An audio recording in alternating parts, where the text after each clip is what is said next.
So welcome back everybody. I am super excited to show you this product and all my ice maker loving friends, a big series we've had on the channel with over 2 million views and counting. You're going to want to watch this episode because this is a world's first right here and very special. This is the EcoFlow GLACIER. It's a world's first 3-in-1 freezer, refrigerator, cooler. This is all 12-volt wall outlet and solar. And y'all, this thing has a built-in ice maker, something I've never seen before. So I just took that divider out and snapped in the lid right there. You can make this all a freezer, all a refrigerator, or you can divide it and split the compartments. That's pretty awesome. But we've kind of all seen that before. What you haven't seen is what we're about to head over to, an ice maker function in this. This is awesome. So now you don't have to carry a cooler no more. You don't have to carry ice. You don't have to worry about how to freeze food or anything else. This is all built in one. But check this compartment out. It makes bullet ice cubes right there. And y'all, it makes them really, really quick. Wait till we show some test off later in the video right here. But that tray pops out. You can pour the ice cubes in a bag or in your drink. It's just such a cool design. I really do love this product. I think it's my favorite ever about this company right here. Now take a look at the battery on the table. That's another awesome feature about this. That's a 298 watt-hour battery. So if you plug that in, you can run the cooler on this for a long time, y'all. I'm talking over a day, almost 2 days. And it has a built-in USB port, so you can use it as an external power supply. But if it slides right here in the back, you, again, run the cooler off the battery. Here's the other awesome feature. If you put the battery in this, which it is sold separately, well, now you can run this cooler on solar. So you can recharge and run on solar with the battery in that compartment. And right down here is the port. This is your power port. You either plug in 12 volt from a vehicle here, wall outlet, or solar. Go ahead and power it on since we have the battery in. It's going to be hard to see out here in the sun, but I can see it no problem when back in the shop. Let's get inside and test this thing. We have days worth of tests to do. All right, so here we are in my solar equipment room where I'm going to run part of the test here, and you can see this is the display. Gives you all the information from battery life, lets you know if it's charging, and right now I have it in split mode function to where you can run one side as a freezer, one side as a refrigerator, although for the remainder of this test, I'm going to set it at 40 degrees and run it all as a refrigerator only. So right here is the ice maker function. Let's dive into this. This is the part that I really want to test. So there's that removable tray, and one thing to note on the tray, if you look on the backhand side, there's hash marks there. That is your fill level. So you'll actually fill the water into the tray in between the minimum and maximum mark. By the way, use water that's filtered. You don't want a whole lot of minerals in an ice maker, no matter what type they are. So this is filtered tap water right here, or you can use bottled water. But I'm going to fill up to those hash marks. There's a screen on the right-hand side for the ice maker. That big button that I'm pressing right there allows you to do ice cube size, and the button on the right-hand side I'm holding right now, you press and hold to release the ice cubes once they're made, and trust me, this makes them quick in like 12 to 15 minutes. Alright, so there's a button right there we can press. Now it's counting down. What that's doing, I believe, is heating up the inside of those ice cubes, the little actual, I keep calling them spikes, but ice formers that they're on, and that should release the ice cube off of them. So we'll let this count down. We'll pop this open and pull the tray itself out. See what kind of ice cubes we have. This is so cool. Alright, let's see what we have.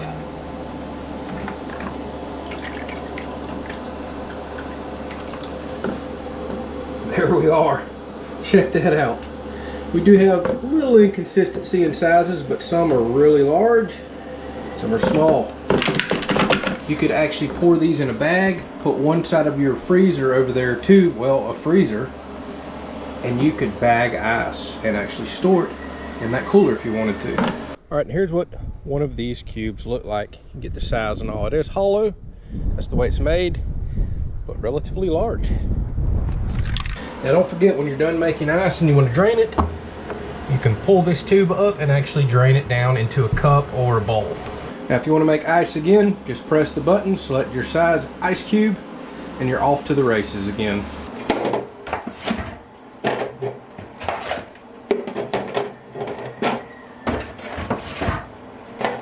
Alright, so take a look at that. That is 24 drinks down there, and I think I could maybe get another 1 or 2 in like that. We can also stack them another 24 high for 48 drinks, and I almost bet you could play around that a little more. So let's go over some kilowatt usage data right here. I know a lot of people are going to know that. You can see we're currently sitting idle and it's pulling 3 watts. So we're now to temp, the battery's fully charged and just sitting idle about 3 watts. So practically no usage at all. And this is important numbers to know, like say if you're out camping and this is running off your vehicle battery, or if you got a portable power station and you're running this, or if you just kind of want to know the wattage pull because you purchased the additional battery for this. So it's worth mentioning, I've been doing some testing here. This has an eco mode to where it takes longer to cool down. You've got a variable speed compressor. In eco mode, I was pulling a steady 75 watts on this unit right here, only while it was trying to get down a temperature. Once it got to set temp, well then you go back to the power you're seeing now. In quick freeze mode, which is your standard mode, I was pulling around 120 or so watts. And while charging the battery, no matter what mode that you're in, I was pulling 193 watts. So that's good information to know right there. Now let's talk some specs real quick because, well, not only can you run this on battery power, you can run this off the wall, off of a vehicle, and you can run it off of solar. So now knowing those numbers that we know right there, let's look and see what this is capable of doing if you want to run it off solar, for example. So looking in the manual, solar charging input, we can do up to 240 watts. That's great. That exceeds any of the numbers that I just gave you, even if you're trying to recharge the battery on this unit. You can do 11 to 60 volts, 13 amps max.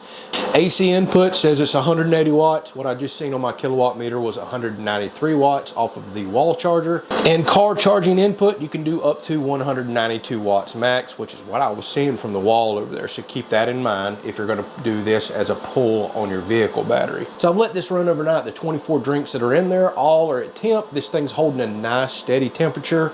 I think what we're going to do now, I'm going to unplug this from the wall. The battery is fully charged, as I can see right here on the display.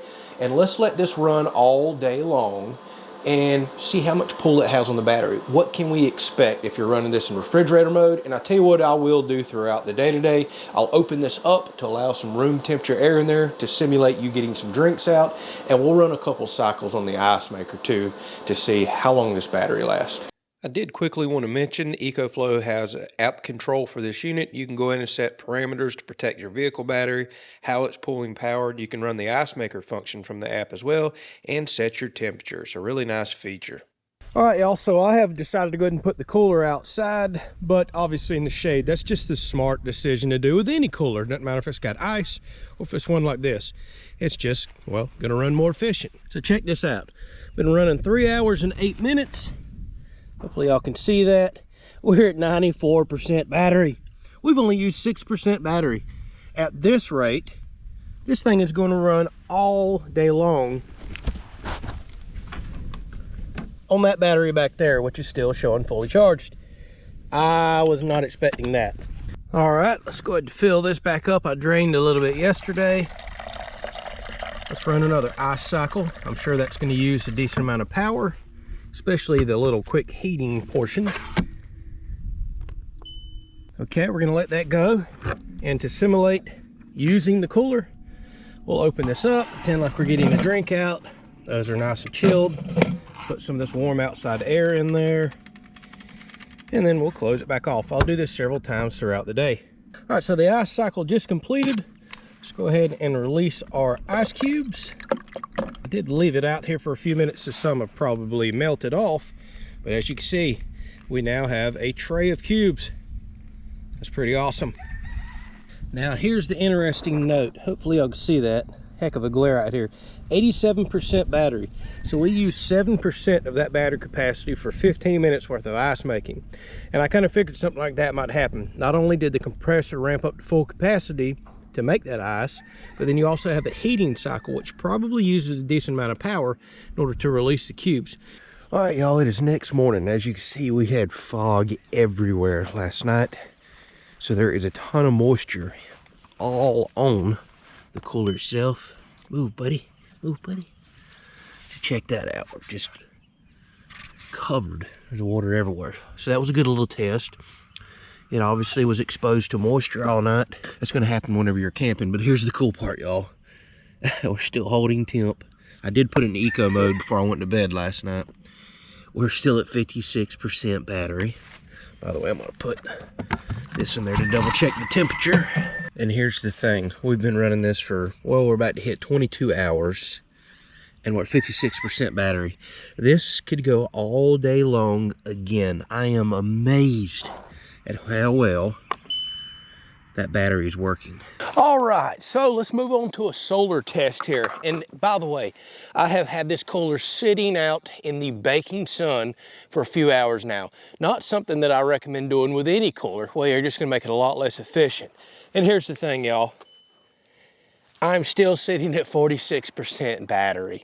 This has been running for over 24 hours now, and now it's baking in the sun, and I'm not really seeing a huge increase in battery usage, really none at all. So I don't have EcoFlow's smaller solar panel set up. They're fold out one. They have like 100-watt versions, I think a 220-watt version, quite a few different ones. Check the website, but their 220-watt would be perfect for this. I do have one of their big 400-watt fold-out panel sets, but that's a bit much for this. We're gonna plug in my little meter here and monitor amperage and voltage coming off of this, because that's what's most important. And we're gonna fold up half of this and only use half at 200 watts. After we verify voltage and amperage is safe to plug into this. Remember all the specs that I gave you earlier in the video? Pay attention to that. But around a 200-watt setup should be perfect for this, especially for the amount of power use that I've seen. All right, so I'm gonna take my little meter right here, and while we are open with just 2 panels, let's see what we've got going on here. All right, so with this plugged in, it's telling me we're at 45.76 volts right now. I'm not plugged into the cooler because I wanted to verify this first, and that is within the range that's allowed in the manual to go to the cooler. All right, and right down here on the side of the cooler, this is where you plug in everything, whether it be wall outlet, 12 volt, or in this case, solar. So let's turn this on, and now, oh, it's so hard to tell out here in this glare, but right there is a solar symbol. And hopefully y'all can see, we're showing that we're charging over there now. And looking at my meter over here, we're pulling in 142 watts right now at 3.8 amps. You do need the battery in order to run this continuously off of solar. And that's because that battery is going to absorb the buffer of the inconsistencies in wattage coming in. It could be cloudy, could be sunny, could be rainy, and you will have such a fluctuation in power coming in that it may not be adequate to run this, and you don't want to just be cycling it up and down with power input. So it makes sense that the battery itself is going to be a buffer. Now with that said, you can run this cooler off of the wall plug, or you can run it straight off of a 12-volt battery source, like say a vehicle. But in order to use solar, you will need the battery. All right, so here's the cool thing, y'all. It literally charged up in about an hour earlier. Literally an hour, only getting 100 and something watts at a time. So if I could have put the full 200 to 240 watts to this, they claim that, well, about 2 hours you could recharge the battery. I could easily see that being the case. Keep in mind, I was running the freezer at the same time I was charging the battery too. All right, so it's time for a little testing. I love to take care of my stuff and not beat anything up because things just last longer. But let's go take this out on the trails. A lot of people are gonna put these in the back of Jeeps and off-road vehicles and, well, UTVs like this. They're gonna go bang them around. The big concern is, well, there's a compressor in here with some sort of refrigerant. So typically you hear, hey, you don't shake compressors all around, and there's truth to that. Although the manual says don't tilt this more than 30 degrees while in operation. 30 degrees is a heck of a tilt. Nothing here on my property that get us that far. But let's go bounce this around on the trails for a little bit, ride it all around, let stuff bang around in there, let stuff slosh around. And let's see if we have any issues with the cooler continuing to cool down and the compressor running. This is a test we really need to do.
All right, well, after that off-road trip flying around the property, I went up and down the trail a couple times. Pretty steep grades in some areas, bouncing it around, shaking it. No codes, no issues, no trips, and the compressor's still running on this thing. So far, so good.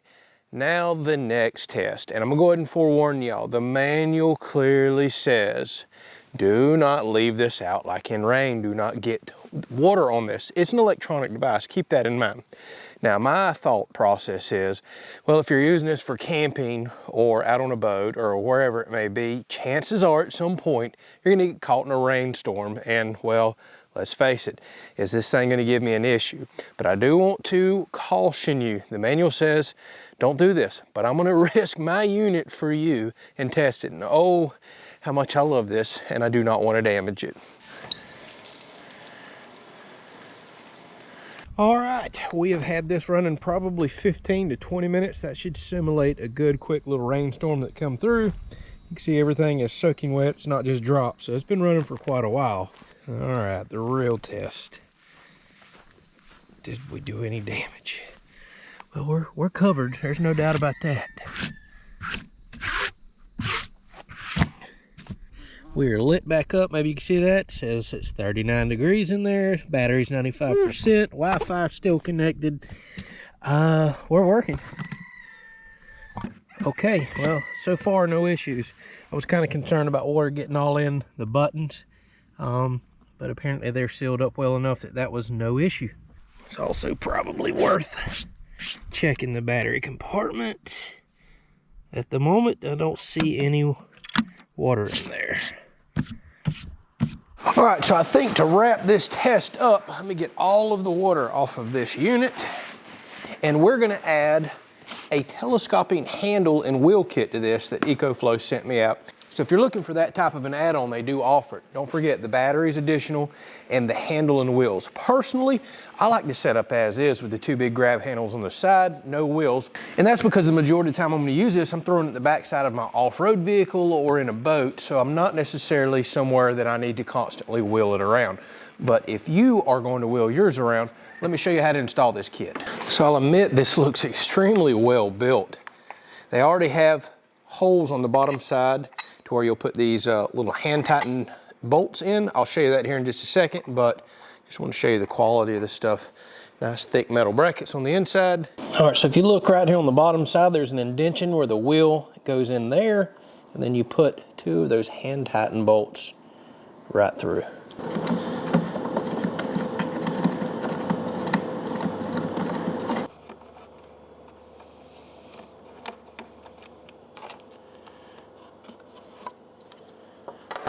Then you'll move these two little brackets off the bottom that those covers screwed into. Then you can put this piece right on.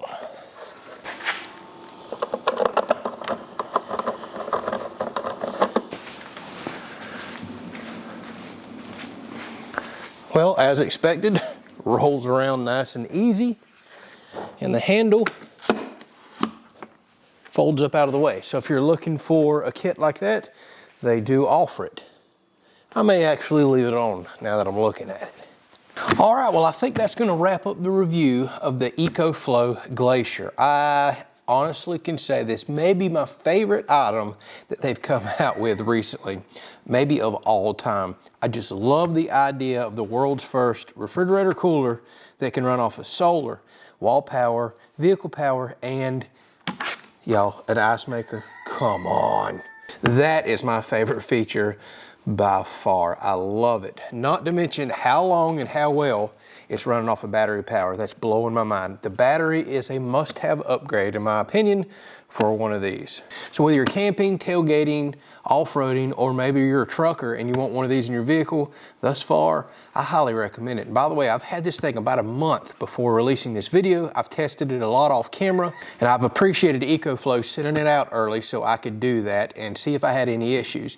It's been bulletproof up to this point. Should I have any issues in the future, I'll for sure let you know. You're gonna be seeing me use this thing. This is not just gonna be something that sits in the shop and collects dust. So links are down in the description. Be sure to look down there and check and see if there's a discount code as well to save you some money. And FYI, I did not get paid to make this review, but if you use my link, which saves you money with a code, by the way, I do get a small commission and kickback, and it helps make this possible. It helps us make videos like this. Hopefully you enjoyed it. We'll catch you on the next one. I'm really excited to see what EcoFlow is going to come out with next. They are blowing my mind with everything that they're coming up with.